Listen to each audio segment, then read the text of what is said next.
Então, pessoal, dando continuidade aqui às aplicações da diferenciação, nós temos o seguinte, né? Uma outra aplicação da derivada é nos auxiliar a traçar o gráfico de uma função, ok? Como é que a derivada nos auxilia a traçar o gráfico de uma função? A derivada nos auxilia a traçar o gráfico de uma função porque a derivada ela nos dá algumas informações sobre o gráfico da função. Por exemplo, considerando essa função aqui, ok? Com esse gráfico aqui. Considerando essa função que tem esse gráfico. Então, observe que entre os pontos A e B, e os pontos C e D, né,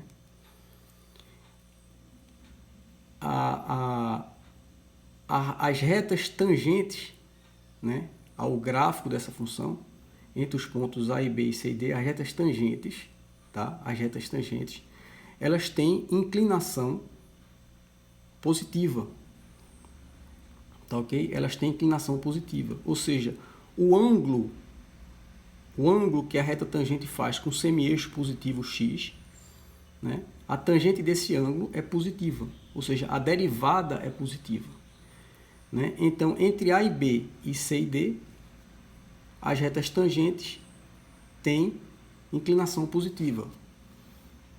E entre B e C, as retas tangentes têm inclinação negativa, ou seja, o ângulo que a reta tangente faz com o semi-eixo positivo x, a tangente desse ângulo é negativa, ou seja, a derivada, né, nesse trecho, né,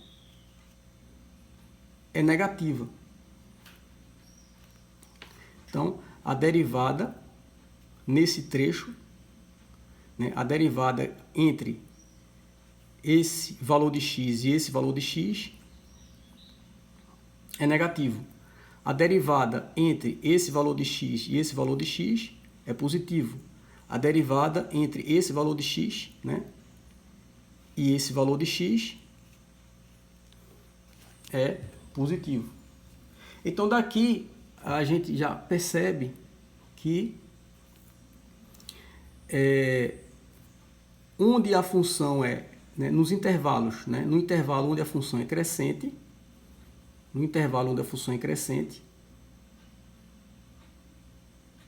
a minha derivada é positiva, né? Ou seja, onde a derivada é positiva, a minha função é crescente. Onde a derivada é negativa, né, a minha função é decrescente. Ok? Então, daqui a gente tira o teste, o chamado teste crescente e decrescente, que ele diz o seguinte: se a derivada da função f é maior que zero sobre o intervalo, então f é crescente nesse intervalo. Se a derivada da função f é menor do que zero sobre o intervalo, então f é decrescente nesse intervalo. Certo?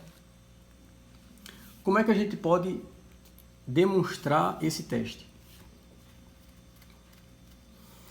Então, veja,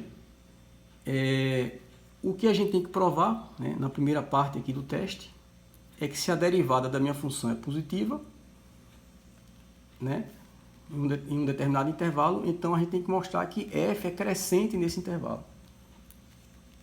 Então, vamos considerar dois números, x1 e x2, nesse intervalo, ok?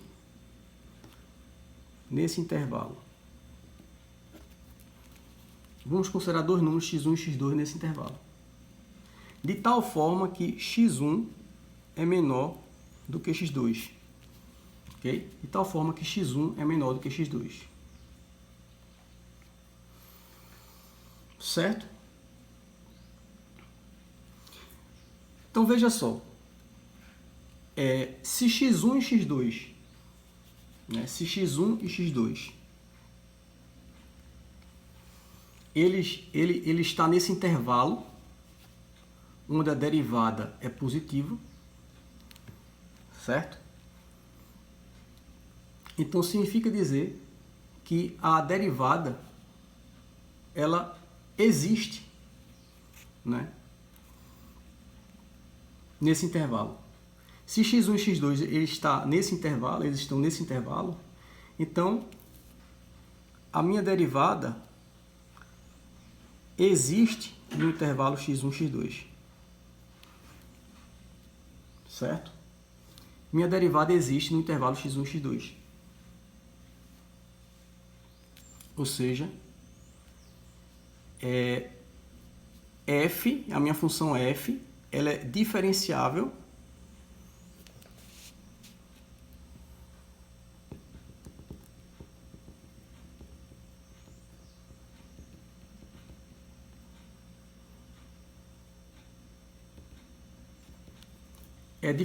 nesse intervalo x1 e x2. A minha função f é diferenciável em x1 e x2. Ok? Por quê? Porque a minha função f ela é diferenciável nesse intervalo que contém x1 e x2. Portanto, ela é diferenciável nesse intervalo x1 e x2. Certo? Então, se a minha função f é diferenciável nesse intervalo x1 e x2, né, no intervalo fechado x1 e x2, então, pelo teorema do valor médio, né, vai existir um número c aqui,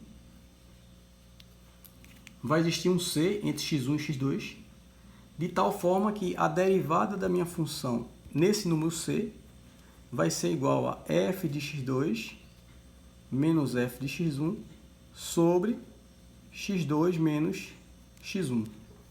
Né? Isso aqui é o teorema do valor médio que a gente viu.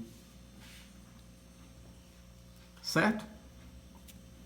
Ou eu posso dizer que f de x2 menos f de x1 vai ser igual a derivada de f em c, que multiplica x2 menos x1. Certo?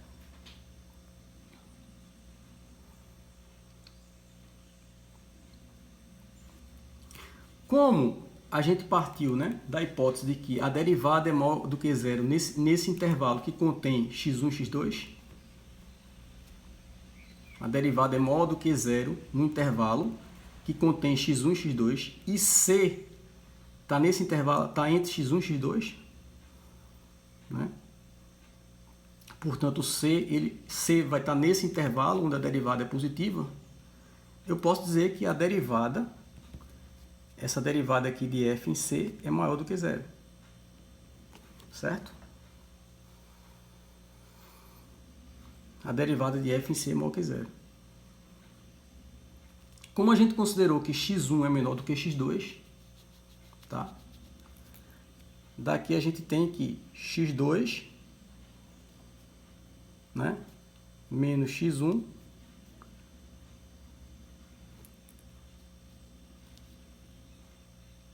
x2 menos x1 é maior do que zero. Certo? Então, eu tenho que x2 menos x1 é maior do que zero. Então, isso aqui é maior do que zero. E isso aqui é maior do que zero. Logo, f de x2 menos f de x1 é igual a esse produto aqui, que vai ser maior do que zero, né? Isso aqui é maior do que zero, isso é maior do que zero, portanto, esse produto é maior do que zero. E essa diferença aqui, f de x2 menos f de x1, vai ser igual a isso, que é maior do que zero. Portanto, f de x2 menos f de x1 vai ser maior do que zero. E daqui eu tiro que f de x2 é maior do que f de x1. Ou seja, isso significa que a minha função é crescente. A minha função é crescente. Isso implica, né? Isso significa que a minha função é crescente. E aí está provado aqui a primeira parte do teste. Certo?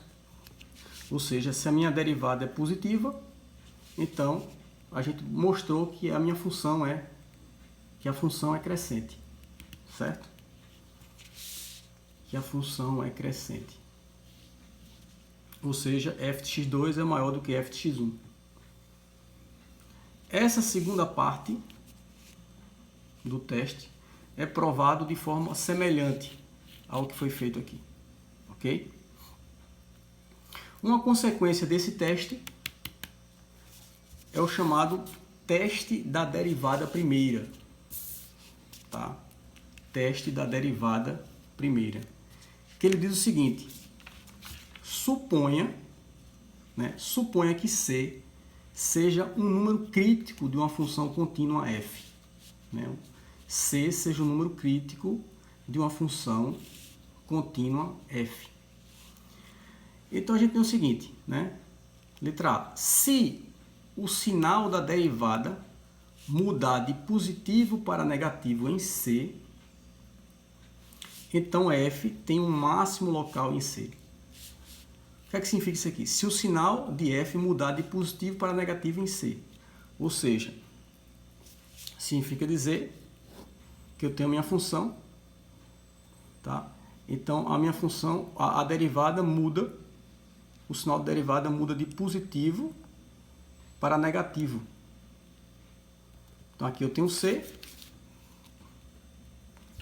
ou seja, à esquerda de C, a minha derivada tem inclinação positiva.